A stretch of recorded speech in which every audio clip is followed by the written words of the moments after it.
Saya membayangkan pertama kali selama saya hidup, boleh saya lihat baju kebanggaan Adiaksamu itu diadili di depan persidangan. Yang biasanya kau menuntut, kau yang dituntut. Itu saya tidak terima. Sedih, Pak. Apa harus gitu kita ini? Lalu sahabatnya di sebelahnya menuntutnya. Wah, gila ini. Karena itu saya terima kasih kepada pimpinan Komisi 3. Ini sesuatu yang sangat serius di dalam internal Kejaksaan Agung. Serius sekali. Tidak ada lagi jaksa yang diadili di pengadilan dengan menggunakan pakaianmu yang dibiayai negara itu. Saudara Jopi, ingat ya, Anda dibiayai negara, diberi undang-undang. Kami menyetujui perubahan undang-undang kejaksaan, memberi power yang lebih. Tapi dilakukan seperti ini, kita tidak terima itu. Tapi saya ingatkan saudara Jopi ya, mulutmu harimaumu, kau yang menggalinya. Apa hebat kau? Kenapa mesti kau masukkan di TikTok itu? Lapor baik-baik saya sudah. Ada nggak sekolah jaksa bicara kalau ada kau temukan kau taruh di TikTok atau di medsos? Tak ada itu. Kenapa harus ke situ? Nggak bisa kau jumpa, ketemu Pak Kajati, ketemu ya. Jadi jangan kau masukkan. Kalau itu kau masukkan, kau melanggar, mengadili, menghina jubah baju yang kau pakai itu. Komisi 3 yang saya hormati dan kawan-kawan Komisi 3 yang terhormat, Pak Jamwas, Kajati dan seluruh jajaran, Saudara Jaksa Jopi dan para penasihat hukum. Saya berterima kasih dan respek kepada pimpinan Komisi 3 yang merespon ini. Tadi sudah disampaikan sahabat-sahabat. Yang kedua, sebelum saya teruskan ini, tadi saya potong ya Jovi, saya ingatkan bukan soal memotongmu bicara, tapi potong yang nggak perlu diucapkan, toh sudah ada. Ini soal etika dan tata krama ya. Kita hormati ruang sidang ini, mana yang boleh diucapkan, mana yang tidak, toh kita punya bahan ya. Ke depan sebagai anak muda yang penuh energik, tenang saja, sampaikan begitu. Kalau belajar ketenangan, kami di sini bicara 5 menit, mendengarkan bisa sampai 22 jam. Jadi biasa itu kami mendengar. Tapi kalimatnya boleh keras, boleh, tapi ada yang pantas, ada yang tidak pantas ya. Ini untuk Anda sebagai anak muda. Anggap saja saya kakakmu saja. Pimpinan, saya kira terima kasih Jamwas hadir di sini. Saya tidak melihat ini kasus antar yang kecil ini, tidak. Saya ingin ini menjadi catatan kita semua di pengawasan kita. Saya menyesalkan kasus ini keluar dari rumah kita. Saya menyesalkan ini, baik itu ke pengadilan atau tidak ke pengadilan. Saya menyesalkan itu. Tadi sudah diangkat, berkali-kali kita ngomong restoratif justice. Jaksa Agung itu dapat penghargaan tingkat dunia di Eropa Timur karena berhasil restoratif justice-nya yang bermitra dengan kami di Komisi 3 ini.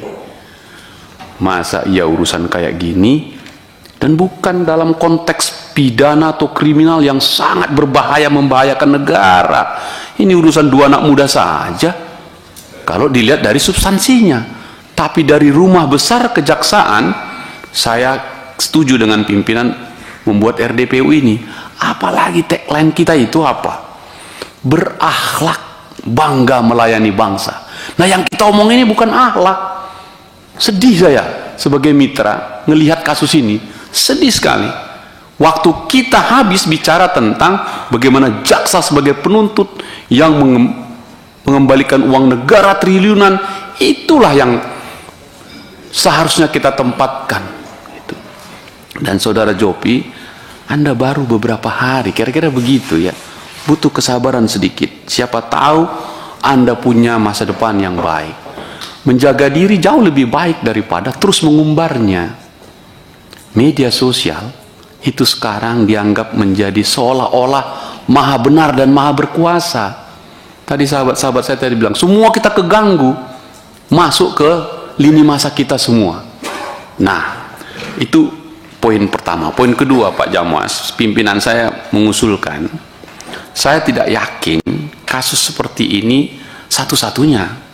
Kita membaca juga banyak sekali kasus-kasus di internal kita, itu harus kita akui Pak Jamwas.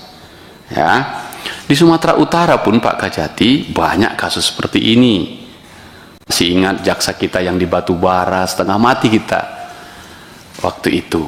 Masih banyak jaksa-jaksa yang perilakunya unprofesional dalam menangani perkara, dan itu yang harus kita jaga. Jadi saya sebelum nanti masuk ke pokok perkaranya, saya minta izin pimpinan rapat khusus dengan Jamwas untuk mengecek, mencari tahu, menerima laporan berapa banyak jaksa-jaksa kita yang unprofesional, supaya tahu kita cara memperbaikinya ke depan. Dan Jamwas, saya tidak ingin ini hanya sekedar pajangan saja Jamwasnya. Kita perlu juga lah kali-sekali juru bicara Kapus Penkumnya kita itu bicara juga internal kita gitu, supaya kita bisa dapatkan. Itu satu. Nah sekarang yang kedua,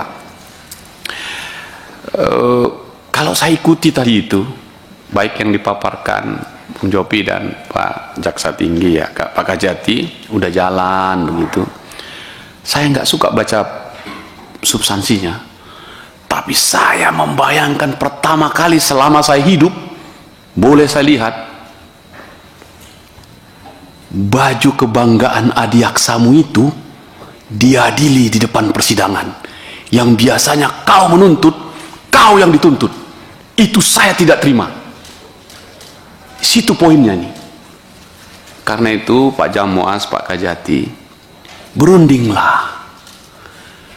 Jopi akan selalu memakai bajunya itu. Tadi meskipun disampaikan ini perkara orang pribadi bukan jaksanya, tapi dia memakai baju itu. Boleh ditampilkan kalau boleh dilihat. Sedih Pak. Apa harus gitu kita ini? Lalu sahabatnya di sebelahnya menuntutnya. Wah gila ini. Karena itu saya terima kasih kepada pimpinan Komisi 3. Ini sesuatu yang sangat serius di dalam internal Kejaksaan Agung. Serius sekali. Buat saya itu serius. Nah oleh karena itu pimpinan, kalau boleh saya mengusulkan, Jamwas ambil alih ini perkara. Selesaikan baik-baik, dan kemudian jadi pesan moral kepada seluruh insan kejaksaan, terutama yang muda-muda ini, agar tak terulang lagi. Bagaimana kasus ITE-nya? Saudara-saudara sekalian, saya ingin menjelaskan ini. ITE, apa itu singkatannya? Informasi dan Transaksi Elektronik. Dulu undang-undang ini kami bikin, DPR yang bikin. Waktu itu saya masih jadi aktivis. Ini hanya undang-undang transaksi elektronik untuk mengatasi ATM yang menggunakan transaksi uang dari luar negeri miliaran untuk membiayai terorisme. Lalu kita tambah kata I di depannya, informasi, dan transaksi elektroniknya jadi hilang. Dikit-dikit informasi diadili, dikit-dikit informasi diadili. No, pengadilan itu terlalu hina itu untuk mengadili hal-hal yang kecil ini. Cukuplah di MKJ ya. Di kami di DPR ada MKD kami. Pak Kajati, Pak Jamwas, tarik ke MKJ-nya. Selesaikan di situ. Toh ada rule of the game kita.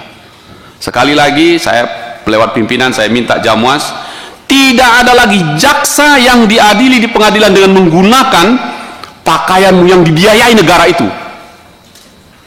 Saudara Jopi ingat ya, Anda dibiayai negara, diberi undang-undang. Kami menyetujui perubahan undang-undang kejaksaan, memberi power yang lebih, tapi dilakukan seperti ini. Kita tidak terima itu. Nah karena itu kesimpulan saya, jika dibolehkan pimpinan, ini koreksi ke Jamwas, koreksi ke Jaksa Agung ke dalam, nanti akan kita adil lagi. Tapi kasus ini bijaklah sebagai orang tua, anak muda ini tadi Pak. Tapi saya ingatkan saudara Jopi ya, mulutmu harimaumu, kau yang menggalinya. Apa hebat kau? Kenapa mesti kau masukkan di TikTok itu? Lapor baik-baik saya sudah. Ada nggak sekolah jaksa bicara kalau ada kau temukan kau taruh di TikTok atau di medsos? Tak ada itu. Kenapa harus ke situ? Nggak bisa kau jumpa, ketemu Pak Kajati, ketemu. Ya, jadi jangan kau masukkan. Kalau itu kau masukkan, kau melanggar, mengadili, menghina jubah baju yang kau pakai itu. Bukan itu Korps Adiaksa yang saya tahu. Coba baca kode etik kalian. Masih hafal kau itu? Boleh nggak menyampaikan itu keluar? Masih banyak cara lain untuk kita pakai itu. Nah, saya tidak mengadili berat sebelahnya, tidak. Saya mengadili atau menyatakan rumah besar kejaksaan, mulai dari Kejaksaan Agung, Kejaksaan Tinggi, sampai Kejari di Sidempuan. Meski kau baru Pak Kajari, ya sudah, harus kau selesaikan ini. Pak Kajati, supervisilah dengan baik. Pak Jamwas, bijaklah, berakhlaklah menjaga Korps Adiaksa ini. Itu saja pimpinan. Terima kasih.